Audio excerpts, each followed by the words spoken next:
The coffee in the break room used to be espresso. We had the little metallic pods color-coded by intensity, stacked in neat glass towers that caught the morning light filtering in from the ferocious Chicago skyline. It was a small thing, a $2 luxury that the old man, our founder, Mr. Henderson, insisted on. He used to say that if you're going to ask people to move millions of dollars before noon, the least you can do is caffeinate them with dignity. Now it was brown sludge in a generic glass carafe that smelled like burnt hazelnuts and despair. I stood there watching the dark liquid drip slowly into my mug, realizing that the coffee was the perfect metaphor for what West Axis Consolidated had become in the last 6 months. Since Mr. Henderson retired to his vineyard in Napa and the board brought in Jason, everything had shifted from substance to optics. Jason, he didn't want to be called Mr. Sterling. He insisted on Jason. He was 34, wore sneakers that cost more than my first car, and used words like disrupt, pivot, and lean agile as if they were punctuation marks. I'm Sharon. I've been here for 17 years.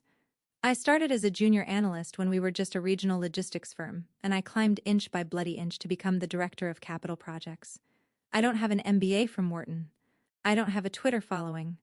What I have is a memory like a steel trap, and the personal cell phone numbers of every major commercial lender in the tri-state area. I built the financial bedrock of this company. I negotiated the revolving credit facilities that kept the lights on during the crash of '08. I structured the debt for the fleet expansion in 15. I am part of the drywall, but drywall isn't sexy. Drywall doesn't get venture capital excited. Sharon, Earth to Sharon. I turned to see Rick leaning against the doorframe, flashing that grin that was all teeth and ambition. Rick was my VP. Technically, he was my boss, though I had spent the last 5 years teaching him how to read a balance sheet without hyperventilating. When Jason took over, Rick had latched onto him like a barnacle on a hull. He traded in his Brooks Brothers suits for slim-fit blazers and started drinking green juice during meetings.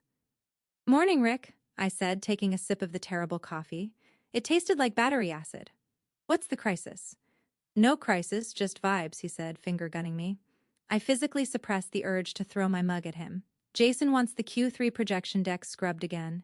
He thinks the risk assessment is too pessimistic. Wants to show more blue sky potential for the board." "It's not pessimistic, Rick. It's math," I said, keeping my voice level. "We're leveraged at 4.5 times EBITDA. If interest rates tick up even a quarter point, that blue sky turns into a thunderstorm. We can't just delete liabilities to make the slide look pretty." Rick sighed, a dramatic exhalation that suggested dealing with reality was a burden he shouldn't have to bear. "See, that's the legacy thinking Jason is talking about. We're not a logistics company anymore, Sharon. We're a tech-enabled logistics platform. The multiples are different. Just massage it, please, for the team." "I don't massage numbers, Rick. I audit them." He stopped smiling. For a second, the mask slipped, and I saw the annoyance underneath. "Just get it done by the all-hands meeting this afternoon. Jason wants everyone aligned." He pushed off the doorframe and walked away, tapping furiously on his phone. I watched him go, feeling a cold knot form in my stomach. It wasn't just the request to fudge the numbers. I was used to sales guys trying to inflate projections. It was the silence that was bothering me. For the last 3 weeks, the email traffic in my inbox had dropped by 40%. Meetings that used to require my signature were happening in breakout sessions that I wasn't invited to.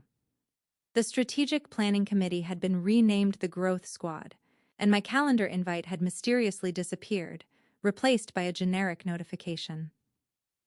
I walked back to my office, one of the few actual offices left after Jason tore down the cubicles to create an open-concept collaboration zone that sounded like a cafeteria during a prison riot. I sat down and looked at my dual monitors. I pulled up the server logs. It was a habit of mine, a paranoia bred from years of handling sensitive escrow accounts. There it was, a folder created at 7 a.m. this morning on the shared drive. Confidential restructure draft V4. I tried to open it. Access denied. "You do not have permission to view this resource." I stared at the screen. I was the director of capital projects. There wasn't a single financial document in this company I shouldn't have access to. If they were restructuring and I was locked out, it meant one of two things. Either they were doing something illegal, or they were getting ready to fire me, or both. I sat back, the leather of my chair creaking. I looked at the photo on my desk and Mr. Henderson shaking hands after the IPO. He looked so proud, I looked so young. Legacy thinking, Rick had said. I opened my drawer and pulled out a small red notebook. It was my backup brain.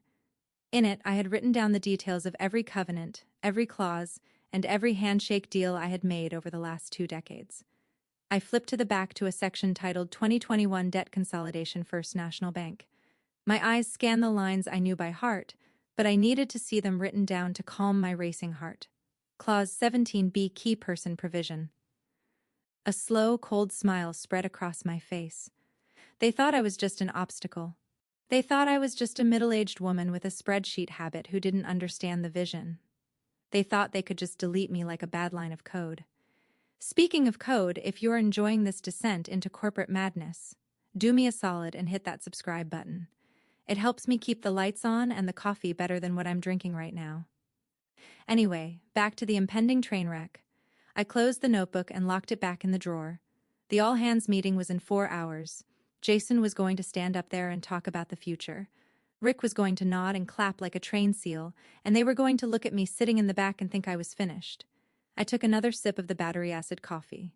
It still tasted terrible, but now it tasted a little bit like fuel. I opened my laptop and started typing an email. Not to Rick, not to Jason, but to Mark, the president of First National Bank. Subject catching up. I didn't send it yet. I saved it to drafts. I needed to see how they played this. I needed to see the whites of their eyes. The office outside my glass wall buzzed with the frenetic energy of young people who didn't know that companies could die. They were talking about stock options and launch parties. They didn't hear the structural groaning of the hull, but I did. I had built the ship after all, and if they wanted to throw the captain overboard, they were going to find out the hard way that I was the only one who knew how to steer. The town hall auditorium was freezing. Was another one of Jason's changes, keeping the ambient temperature at a brisk 68 degree because he'd read a blog post somewhere that said, colder temperatures increased cognitive synaptic firing. To me, it just felt like a morgue. I sat in the third-row aisle seat. It was my spot. It had been my spot for 10 years of quarterly reviews. Around me, the new breed of West Access employees were settling in, balancing their laptops on their knees, their faces illuminated by the blue light of Slack channels and Twitter feeds. There was a nervous energy in the air, the kind of electric static that precedes a thunderstorm or a mass layoff. The lights dimmed and the bass-heavy intro music started thumping. It was Radioactive by Imagine Dragons. Of course it was. Jason bounded onto the stage. He wasn't wearing a tie. He was wearing a t-shirt under a $2,000 blazer that said, "Disrupt in binary code." He grabbed the microphone with 2 hands, leaning into it like a stand-up comic about to roast the front row. "How are we feeling, West Axis?" he shouted, a smattering of woos and applause. It wasn't the thunderous ovation Mr. Henderson used to get, the kind that came from genuine respect. This was the applause of people who were afraid of losing their vesting schedule. "We are at an inflection point," Jason began, pacing the stage. For decades, his company has been a giant, a slow, lumbering, sleeping giant. We moved boxes, we signed papers, we did things the safe way. He made air quotes around the word safe like it was a slur. I sat perfectly still, my hands folded in my lap. I knew where this was going, but the world doesn't reward safe anymore. Jason continued, his voice dropping to a conspiratorial whisper. The world rewards the bold, the agile. We need to shed the weight of the past, we need to trim the fat. On the giant screen behind him, a slide appeared. It showed a rocket ship taking off, shedding its booster stages. The boosters were labeled legacy systems, redundant processes, and I squinted to be sure traditional management. Rick was sitting in the front row, nodding so vigorously I thought he might give himself whiplash. He caught Jason's eye and gave a thumbs up. "I know change is hard," Jason said, walking to the edge of the stage. He stopped directly in front of me. He didn't look at the crowd anymore. He looked right at me. "Some of you have been here a long time. You've built comfortable little FTOMs. You think you own your processes. You think the company can't survive without your rubber stamp?" The room went quiet. The air grew heavy. Everyone knew who he was talking to. I was the Department of No. I was the one who killed the crypto payment initiative. I was the one who blocked the purchase of the luxury company Jet because it violated our debt covenants. "But let me be clear," Jason said, a smirk playing on his lips. "Nobody is bigger than the vision. If you can't get on the rocket ship, you get left on the launch pad. Some of you need to remember your place. You are support staff. You are the plumbing. We are the architects." Rick let out a loud, sharp chuckle. It echoed in the silence. "Know your place?" Jason repeated, softer this time but with more venom. I felt the blood rush to my ears, a hot, stinging wave. It wasn't the threat of firing that hurt. I had a golden parachute. I'd be fine. It was the dismissal, the plumbing. He was talking about the financial architecture that kept his paycheck from bouncing as if it were a clogged toilet. He was too important to plunge. My face didn't move. I didn't frown. I didn't scowl. I practiced the stillness I had learned in 100 boardroom negotiations. I simply reached out, firmly grasped the lid of my laptop and closed it. Snap. The sound was small, but in the quiet room it sounded like a gunshot. Jason blinked, momentarily thrown off by the lack of submission. He turned back to the crowd, launching into a diatribe about vertical integration synergies. In my pocket, my phone buzzed. One long vibration, then another. I slipped it out, shielding the screen with my hand. It was a text message, not an email. A text. Sender Mark, First National personal message. Sharon, are you in the room with him? My risk officer just flagged a drawdown request for $40mm on the revolver. Signature looks creative. Call me now. My heart stopped, then restarted with a slow, heavy thud. $40 million. The entire liquidity buffer and creative signature that meant they had tried to bypass me. He had tried to forge an approval or use an old authorization code. I looked up at the stage. Jason was gesturing wildly at a graph that went up and to the right, totally divorced from reality. He looked like a god. He felt like a winner. He had just publicly humiliated the only person in the room who could save him from federal prison or financial ruin. Know your place? I whispered to myself. I stood up. Jason stopped mid-sentence. Going somewhere, Sharon. We're just getting to the good part. Bathroom, I said clearly. My voice didn't shake. Unless I need a permission slip for that, too. A ripple of nervous laughter went through the room. Jason's jaw tightened. Don't take too long, you might miss the future. I wouldn't miss it for the world, I said. I walked up the aisle, my heels clicking rhythmically on the concrete floor. I didn't look back. I pushed through the heavy double doors into the hallway, the thumping bass of the presentation fading behind me. I looked at the phone again. Call me now. I walked to the floor-ceiling window overlooking the city. I took a deep breath, inhaling the scent of industrial cleaner and ozone. The anger was gone. It had been replaced by a cold, crystalline clarity. I swiped right and pressed the call button. Good morning, Mark, I said. My voice was calm, contrasting sharply with the chaotic thumping of the bass that still bled through the auditorium doors. Sharon Mark's voice was clipped tight. I could hear the background noise of a trading floor or a busy bank office on his end. Mark wasn't a branch manager. He was the president of commercial lending for the entire Midwest region. We didn't talk about the weather. I have a drawdown request here initiated by a Jason Sterling. It's time-stamped 10:45 a.m. It's asking to max out the credit facility for a quote-unquote strategic acquisition in the APAC region. I stared at the city below. The cars look like toys. I'm not aware of any acquisition in APAC, Mark. And I certainly didn't authorize a $40 million wire. I know you didn't, Mark said, because the authorization code used was from an old protocol. It's technically valid in the system, but it hasn't been used since Mr. Henderson left. It triggered a level 3 compliance flag on our end. He's trying to bypass the counter-signature, I said. The realization settling on me like a heavy coat. He thinks because he's CEO, he has unilateral access to the debt facilities. Does he? Mark asked. The question was a test. He knew the answer. He just wanted to know if I was still the person he thought I was. No, I said firmly. Reference the 2021 Restructure Agreement. Section 4, Paragraph 2, and the side letter regarding the key person provision. I heard the typing of keys on his end, pulling it up now. Yes, here it is. Drawdowns exceeding $5 million require the dual authorization of the CEO and the Director of Capital Projects, specifically Sharon Miller. And here's the kicker. Failure to maintain Sharon Miller in a key oversight role constitutes a technical default. A technical default, I repeated, tasting the words.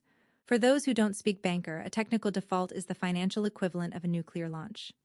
It doesn't mean you ran out of money, it means you broke the rules of the loan. And when you break the rules, the bank doesn't just get mad. They get everything. They can freeze accounts, demand immediate repayment of the entire principal, in our case, $150 million, and essentially seize the company's assets. Tried to remove you from the signatory list this morning, Mark said, his voice dropping an octave. We got a fax from your legal department, a request to update the authorized officer list. Your name was crossed out, replaced with Rick. What's his name? The one who looks like a game show host. Rick Stevens, right, Stevens? We rejected it pending your confirmation. I closed my eyes. They had really tried to do it while I was sitting in that meeting listening to Jason insult me. They had tried to erase me from the company's financial DNA. "Mark," I said, leaning my forehead against the cool glass of the window, "I need you to do me a favor. Do not process that wire." "Obviously." "Obviously," Mark snorted. "I'm not sending $40 million to a guy who wears hoodies to board meetings unless you tell me it's okay. And the signatory change, it's in the trash. As far as First National is concerned, we're the gatekeeper. That was the deal we made with Henderson. We bet on the jockey, not the horse." "You're the jockey, Sharon." "Thank you, Mark." "Sharon," he paused. "If he pushes this, if he tries to override the bank, he will," I said. "He thinks banking is an app on his phone. He doesn't understand that relationships are legally binding. Then he's going to hit a wall. A very hard, very expensive wall. What do you want me to do?" I looked at my reflection in the glass. I looked tired. I looked 45. I looked like plumbing. But plumbing is what holds the water. And without water, you die.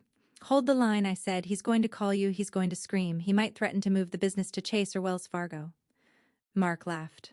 "With your leverage ratio, nobody touches this debt stack without your personal guarantee on the oversight. You're the only reason the covenants are waived." "Exactly. So when he calls, don't answer. Let him sweat. Let him think the system is broken. I need him to realize that his rocket ship doesn't have any fuel unless I sign the check." "Understood. I'll put a temporary hold on the revolver." "System maintenance or compliance review?" "Let's go with compliance review." "It sounds scarier." "Perfect." "And Sharon." "Yeah, watch your back.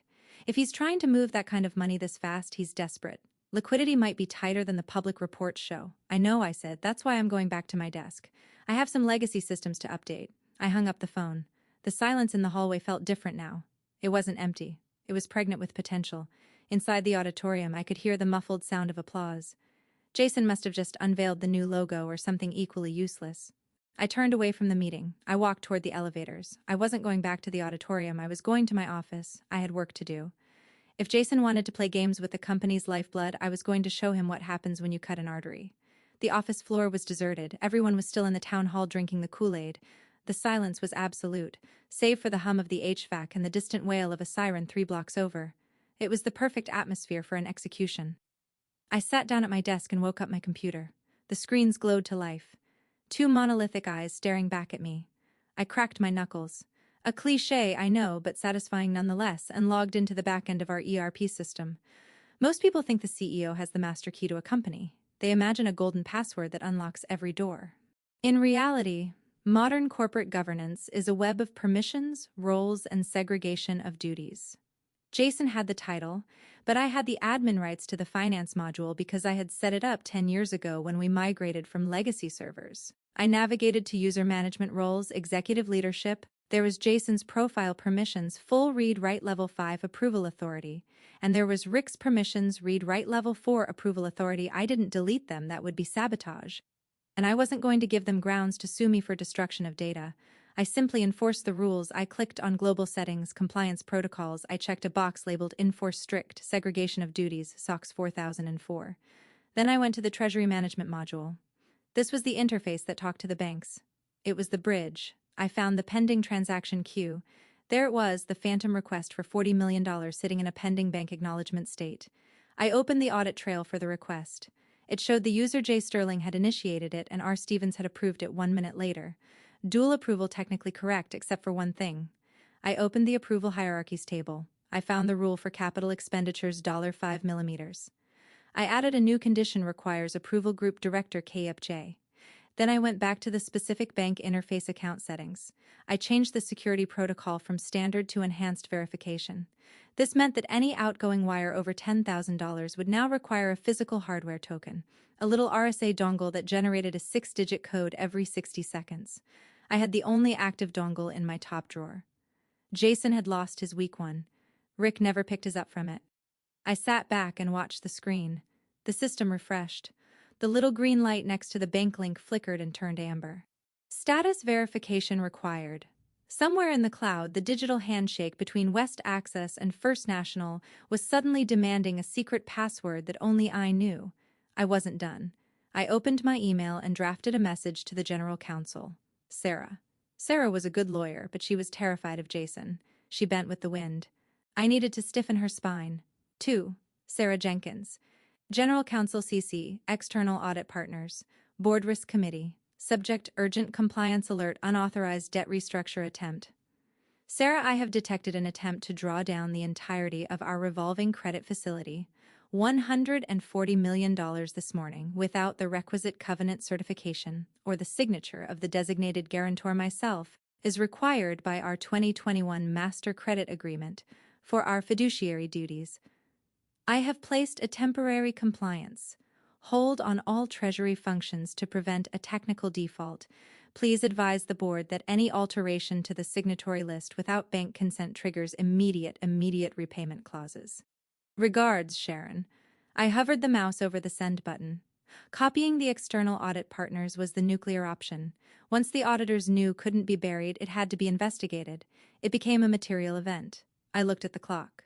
11:45 a.m. The town hall would be ending in 50 minutes.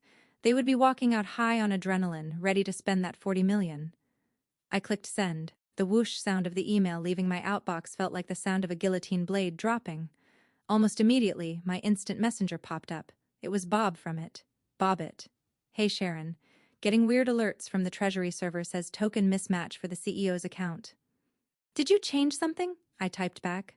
Just running a routine security patch. Bob, tell him to restart his system if he complains. It usually takes 24 hours to propagate. Bobbit? L? Okay. Will do, thanks. I leaned back in my chair. The trap was set, the water was cut off.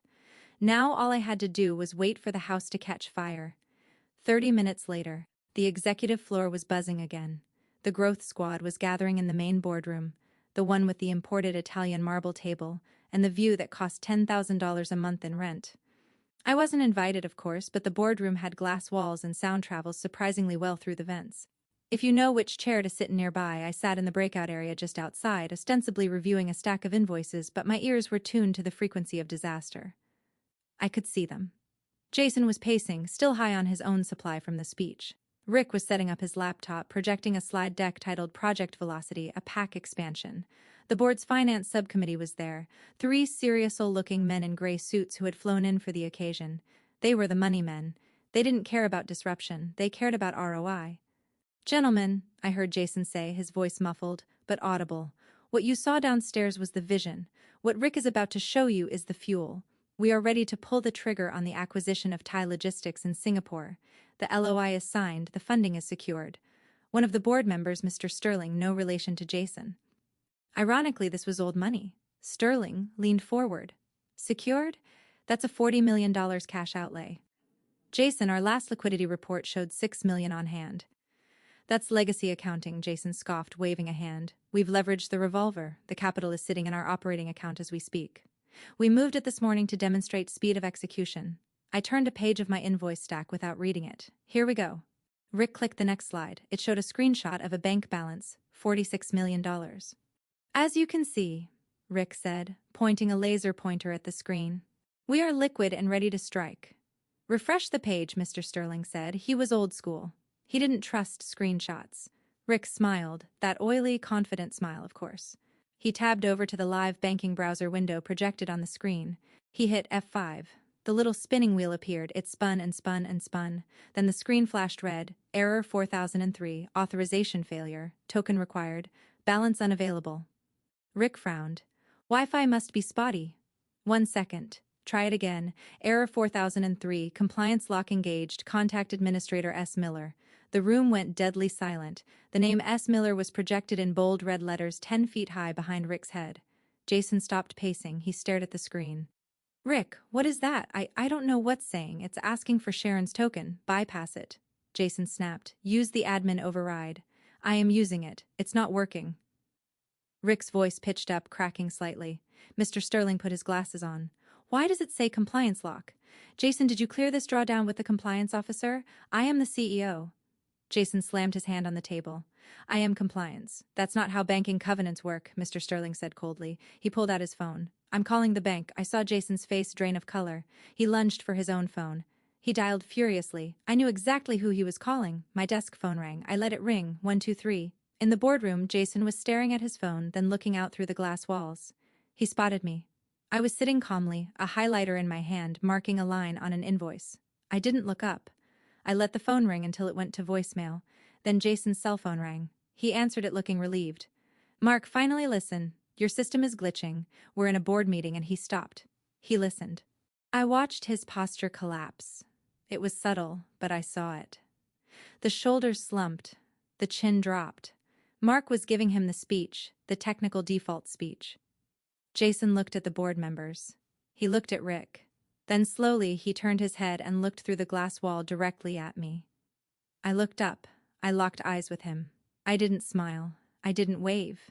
I just stared blankly like a piece of plumbing that had suddenly decided to stop flowing. Mr. Sterling stood up in the boardroom. Jason, if we don't have the liquidity, this presentation is fraud. We need to adjourn now. No, wait. It's a clerical error, Jason pleaded, following them as they started packing their briefcases. Sharon just needs to click a button. It's just a button. Then go get her to click it, Mr. Sterling said, buttoning his jacket, or we have a very different conversation. Jason stormed out of the boardroom. He was coming for me. Before Jason could reach my desk, my email chimed with a priority notification. It was a personal address I recognized instantly. Henderson@gmail.com. The subject line was just a winking emoji. I opened it quickly. Sharon Market First National called me, said there was some excitement with the accounts today. He told me you handled it. Good girl. I'm starting a new venture next month. Boutique investment firm for sustainable infrastructure. Small team, good coffee, no growth squads. I need a CFO. Salary is double what you're making and you get equity. Let them burn, Sharon, then come home. A lump formed in my throat. For 6 months I had felt obsolete. Dinosaur legacy. But the man who built this place knew exactly what I was worth. I wasn't just plumbing. I was the foundation. Sharon Jason was standing at my desk. He was breathless. His hair was slightly mussed. Disruptor facade was cracking, revealing the panicked child underneath. What did you do? He hissed, leaning over my partition. What the hell did you do to the accounts? I slowly capped my highlighter. I didn't do anything, Jason. I just ensured we remained compliant with our contractual obligations. You locked me out. I have board members walking out the door. Fix it. Unlock the funds now. I can't do that, I said calmly. Don't give me that. You have the token. Rick said, you have the token. I do, I said, but per the credit agreement, which I'm sure you've read, I cannot authorize a drawdown of that magnitude without a certified board resolution approving the specific acquisition, an updated Solvany opinion from an external auditor, and a written affirmation that the debt-to-equity ratio will remain below 3 post-transaction. I picked up a piece of paper. According to the slide Rick was showing, this acquisition pushes leverage to 5-2. If I sign that wire, I am committing bank fraud, and so are you. I don't care about the ratios, Jason shouted. People were staring now. The open plan office had gone silent. I am the CEO. I am giving you a direct order, and I am the director of capital projects, acting as the fiduciary guarantor for the lender. I said, my voice rising just enough to carry across the room. My duty is to the solvency of the company, not your ego. I will not sign an illegal wire. Is that clear? Rick came running up panting. Jason, Mr. Sterling is on the phone with the chairman. They're calling an emergency session. Jason looked at Rick, then back at me. His eyes were wild. You're fired, he spat. You are fired. Pack your and get out. Rick, call it. Revoke her access. You can fire me, I said, standing up, but that doesn't change the bank's signature card. In fact, if you fire me, Clause 17B triggers immediately. The loan becomes due in full within 24 hours. I smiled. It was the first time I had smiled all day. So go ahead, Jason. Fire me. Make my day. You'll be bankrupt by lunchtime tomorrow.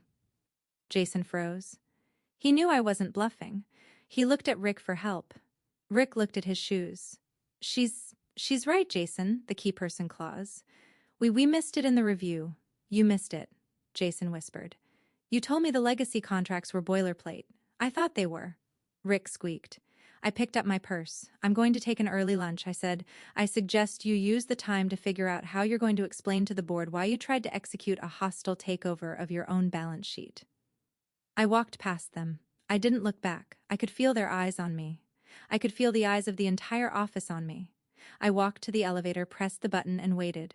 The doors opened. I stepped in. As the doors closed, I saw Jason standing there paralyzed, a captain who had just realized his ship was made of paper.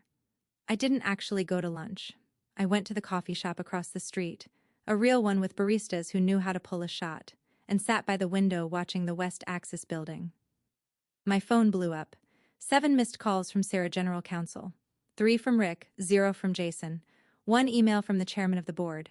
explicit and terrifyingly brief. Subject: Emergency Session 2 p.m. to Jason Sterling, Board of Directors, CC Sharon Miller, Review of Covenant Status.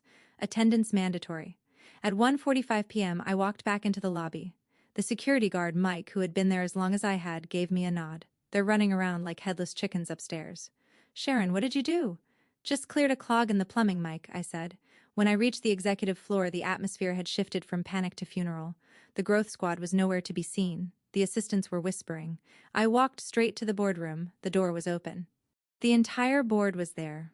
Some in person, some on giant screens via Zoom. Jason was sitting at the head of the table, looking like a schoolboy called to the principal's office. Rick was sitting in the corner trying to make himself invisible. When I walked in, the conversation stopped. Miss Miller, the chairman, said he was a stern man who had built his fortune in steel. He didn't like tech bros. Thank you for joining us. Please take a seat.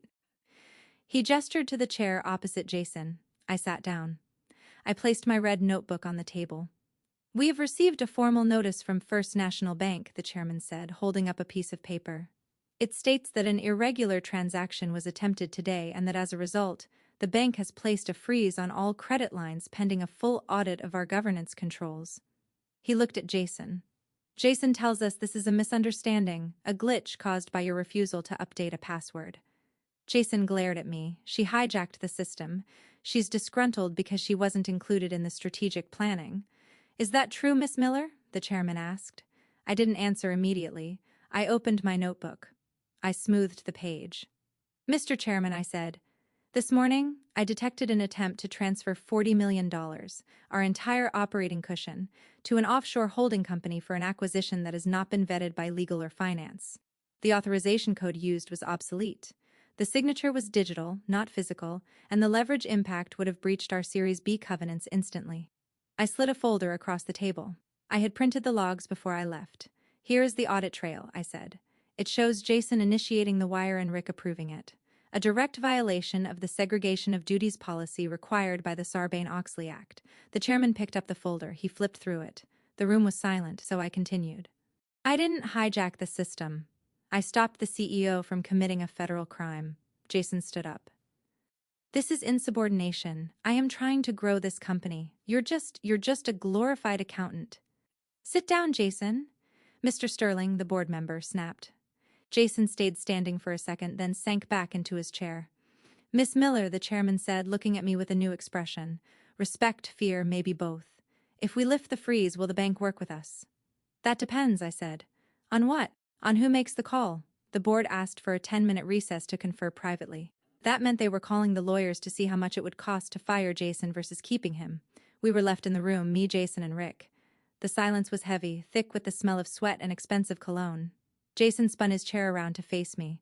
His face was blotchy. The cool, detached visionary was gone. You enjoyed this, he whispered. You planned this. You waited until the exact moment to humiliate me. I didn't plan anything, Jason, I said, checking my watch. You tried to rob the bank. I just turned on the alarm. I was going to fix it, he hissed. Once the acquisition went through, the revenue would have covered the debt. We would have refinanced in Q4. It was a bridge. It wasn't a bridge, I said. It was a gamble with other people's money. You don't get it. He shook his head, looking at me with genuine pity mixed with hatred. You're obsessed with the rules. You don't understand how the real world works. You have to break things to build things. I built this company, I said, my voice dropping to a low, hard tone. Mr. Henderson and I built it. We built it on trust. We built it on paying people back. You think breaking things is a strategy? Breaking things is just breaking things. Rick stood up. Jason, maybe we should shut up, Rick, Jason screamed. He threw a pen against the wall. It shattered. He turned back to me. I can still fix this. I can talk to the chairman, but I need you to back me up. Tell them it was a system error. Tell them we discussed it. If you do that, I'll double your salary. I'll give you stock. I looked at him. He was bargaining. It was pathetic. I don't want your stock, Jason. It's inflated paper. Then what do you want? He pleaded. You want my job? You want to be CFO? Take it. Just unlock the account. I don't want your job, I said. The door opened. The board members filed back in. They looked grim. The chairman sat down. He didn't look at Jason. He looked at me. Miss Miller, he said, we have spoken to the bank. They are refusing to release the funds or lift the covenant freeze until they receive a verbal confirmation of stability from the designated guarantor. He paused. They won't talk to Jason. They won't talk to me. They asked for you. Jason looked at me. His eyes were wide, pleading. He knew his fate was entirely in my hands. If I said the company was unstable, the loans would be called and he would be the CEO who crashed the company in 6 months. I stood up. I can make the call, I said. I pulled my phone out of my pocket. I placed it on the marble table right in the center between me and Jason. I put it on speaker. I dialed Mark. It rang once. This is Mark. Mark, it's Sharon, I said. The room was so quiet you could hear the hum of the hard drive in the Polycom system. Sharon. Mark's voice filled the room. I've got your general counsel on the other line hyperventilating. What is the status? I looked at Jason. He was holding his breath. The status is corrected, I said. The unauthorized transaction has been cancelled. The internal controls held. Okay, Mark said, and the leadership. Do I still have my key person in place? I looked at the chairman. He gave me a barely perceptible nod. For the moment, I said, but Mark, we're going to need to update the signatory list immediately. Jason let out a breath, thinking he was safe. Okay, Mark said. Who needs to be added? I looked Jason dead in the eye. Nobody needs to be added, I said. But someone needs to be removed. Jason's smile vanished. The bank president will be expecting a call from you, I said to Jason, my voice echoing the prompt's prophecy now, but I was talking into the phone. Mark, I'm handing the phone to the chairman. He has an update regarding the CEO position. Understood, Mark said. I'll wait. I slid the phone toward the chairman. Jason stood up. Sharon, you can't sit down, son, the chairman barked. You're done. Jason slumped back, defeated. The rocket ship had exploded on the pad. I picked up my notebook. I picked up my purse. Where are you going? Rick asked. His voice trembling, he knew he was next. I'm going to finish my lunch, I said. And then I'm going to draft my resignation letter. Resignation? The chairman looked up, alarmed. Sharon, wait. We need you. If you leave the covenant requires a competent CFO, I said. I'll stay for 2 weeks to transition the accounts. I won't let the company fail. I care about the people here too much. But I'm not working for this board anymore. I looked at the screen at the slide of the rocket ship still projected on the wall. You wanted to trim the fat, I said to the room. I'm just helping you out. I turned and walked out of the boardroom. I walked past the glass walls, past the open plan desks, past the terrible coffee machine.